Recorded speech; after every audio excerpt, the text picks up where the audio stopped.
Eu sei que vocês vão dizer que é tudo mentira, que não pode ser, porque depois de tudo que ela me fez, eu jamais deveria aceitá-la outra vez.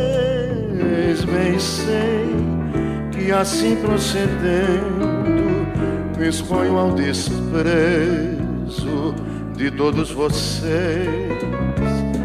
Lamento, mas fiquem sabendo que ela voltou e comigo ficou pra matar a saudade, a tremenda saudade que não me deixou, que não me deu sossego um momento sequer, desde o dia em que ela me abandonou. Ficou pra impedir que a loucura fizesse de mim um mulambinho qualquer. Ficou desta vez para sempre, se Deus quiser.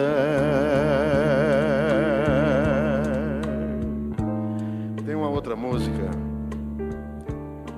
assim na mesma linha de Mulambo, dos mesmos autores, do Meira, Jaime Florencio, com letra de Augusto Mesquita.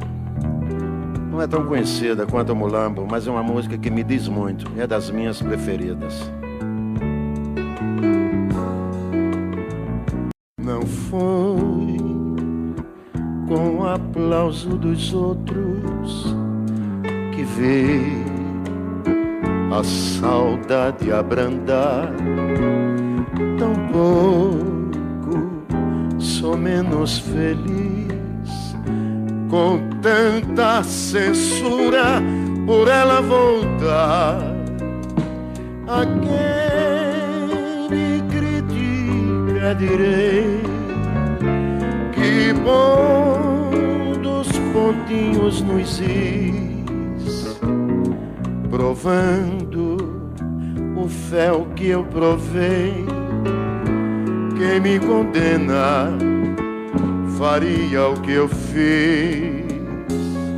Quem sabe o que é se deitar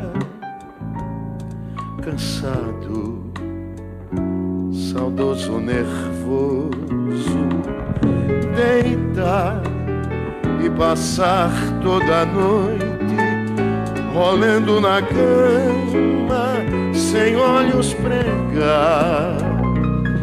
Quem sabe que até em morrer eu pensei pra não ter que ceder, terá de saber compreender porque perdoei.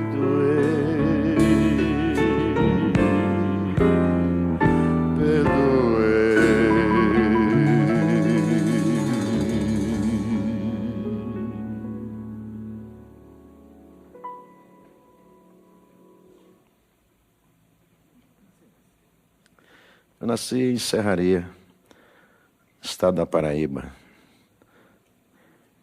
Serraria é uma cidadezinha muito pequena, com 2 ruas, né? E a igreja no meio e a pracinha na frente da igreja. Calçada, bonitinha, limpinha. Não, é Brejo da Paraíba. Brejo é cerca de 100 e poucos quilômetros do litoral.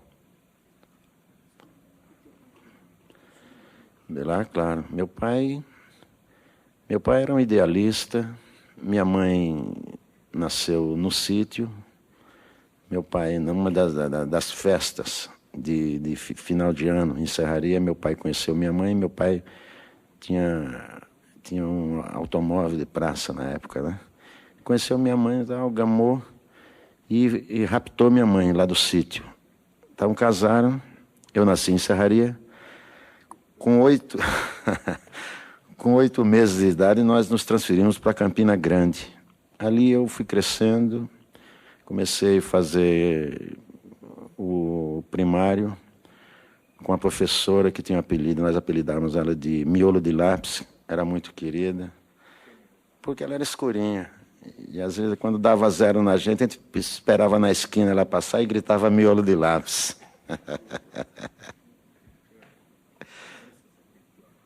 De minha mãe tem lembrança bem dela, e ela está aí ainda, está conosco. Não, minha mãe não cantava. Não cantava, mas sempre gostou muito de música. Minha avó, a mãe de minha mãe, gostava de cantar.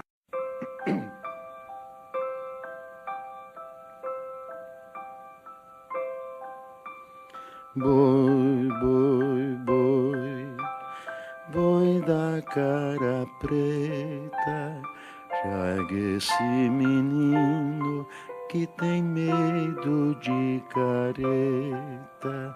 Boi, boi, boi, boi da cara preta, pega esse menino que tem medo de careta.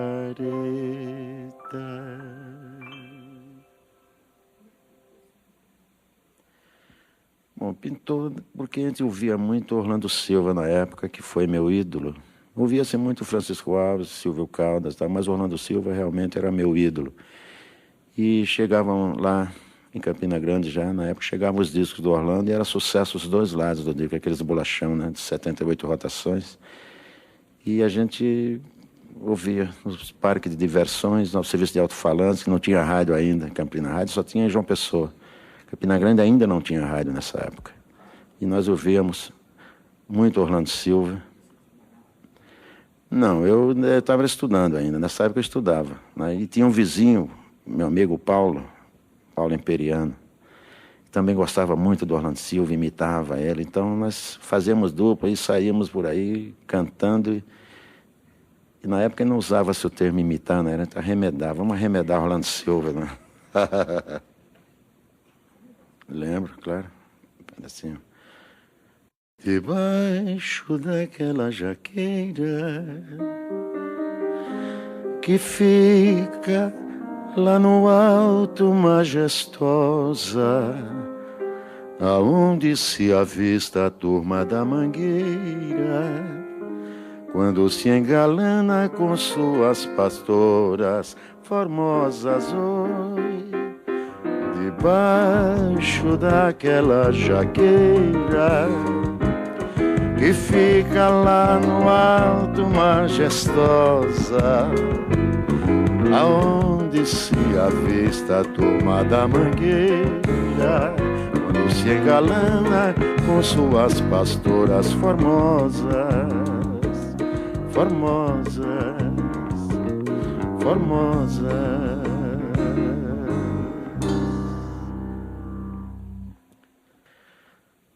Nós saímos, eu, meu pai e minha mãe, saímos lá da Paraíba em dezembro de 44, de navio, onde estava nesse navio também a Orquestra Tabajara, de Severino Araújo. No mesmo navio, nós viajamos comboiados, porque naquela época estavam assim, torpedeando, né?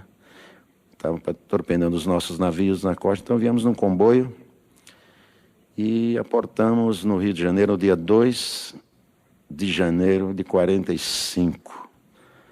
Aí eu cheguei lá no Cais do Porto, olhei assim para cima, vi a favela, rapaz.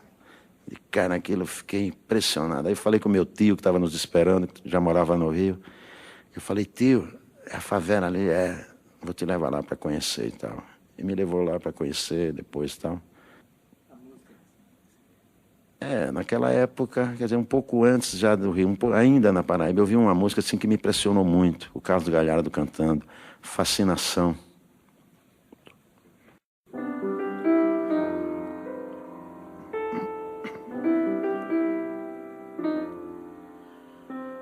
Os sonhos mais lindos sonhei,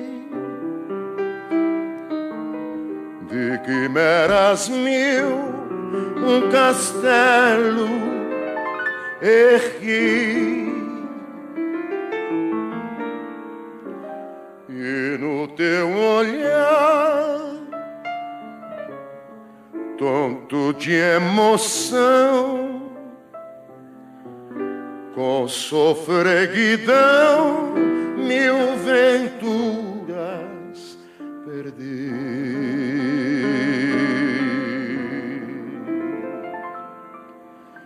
O teu corpo é luz, sedução,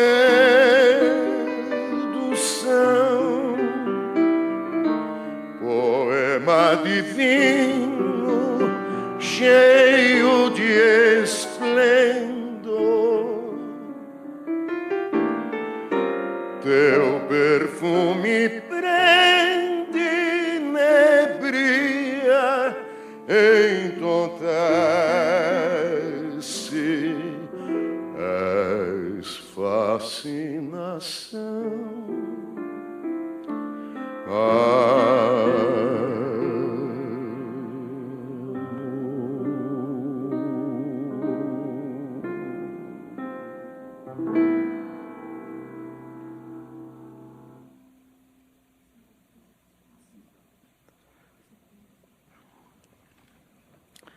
Eu, chegando no Rio, fui morar em Nova Iguaçu, lá na Baixada, num bairro chamado K11.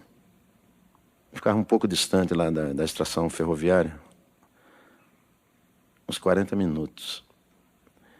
E eu fazia esse percurso a pé todos os dias. Não tinha transporte e tal, né? Daí tá, eu fui conhecendo a cidade e tal, e fui ouvindo o serviço de alto-falantes. Não tinha também rádio naquela época em Nova Iguaçu. Tinha o serviço de alto-falantes do Eugênio Beauvalet. E fui lá e travei conhecimento com ele, ele me convidou para trabalhar com ele. E eu fui ser locutor do serviço de alto-falantes de Nova Iguaçu. Senhoras e senhores ouvintes, estão ouvindo o serviço de alto-falantes de Nova Iguaçu. Passamos a apresentar e tal, e por aí afora. E também, nos finais de semana, o serviço de alto-falantes se transferia para o parque de diversões.